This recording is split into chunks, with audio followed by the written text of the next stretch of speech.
It was supposed to be a fun, spooky getaway, a chance for 5 friends to explore a long-abandoned hotel rumored to be haunted. The Crescent Pines Hotel had been closed for decades, its once grand facade now cloaked in ivy and decay.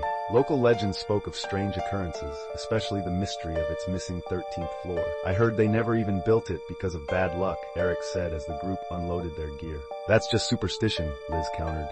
They planned to capture footage for their paranormal YouTube channel. Inside, the eerie silence was broken only by the occasional creak of its aging structure. Dust-coated chandeliers and rotting carpets hinted at former grandeur. A large, faded portrait of the hotel's original owner, a stern man with piercing eyes, hung crookedly behind the reception desk. Exploring the upper floors revealed nothing unusual. The group joked and laughed nervously, but the atmosphere grew heavier as they climbed higher.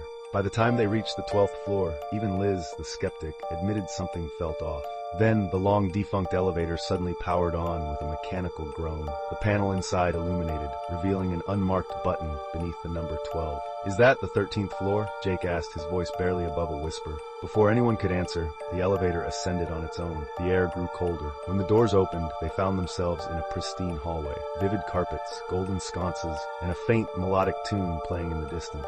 "This doesn't make sense," Sophie whispered, clutching her camera tightly. The air felt heavy. Each door bore strange, archaic symbols instead of numbers. Liz tried a knob, but it wouldn't budge. Then a door at the end of the hall creaked open. Inside, a grand piano played by itself, filling the room with a haunting melody. Dust motes danced in the dim light as if suspended in time. "This is insane," Jake muttered. As they turned to leave, the hallway had changed.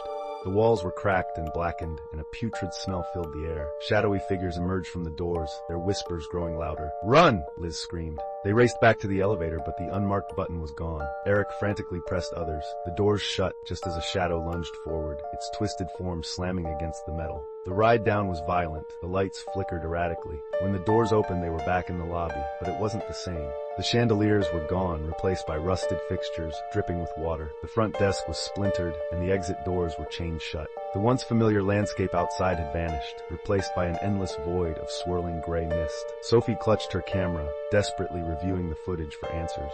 But the screen showed only static, interspersed with brief, distorted images of shadowy figures. In one frame, the grand piano loomed, and in another, a shadowed figure stood behind Jake, its skeletal hand reaching toward him. Panic set in as they realized they were trapped. The shadows in the lobby crept toward them. Liz grabbed a heavy candlestick. "We can't just wait here," she yelled. As they attempted to break through the chains, the whispers grew louder. The shadows closed in. Sophie screamed as something unseen grabbed her wrist, pulling her into the void.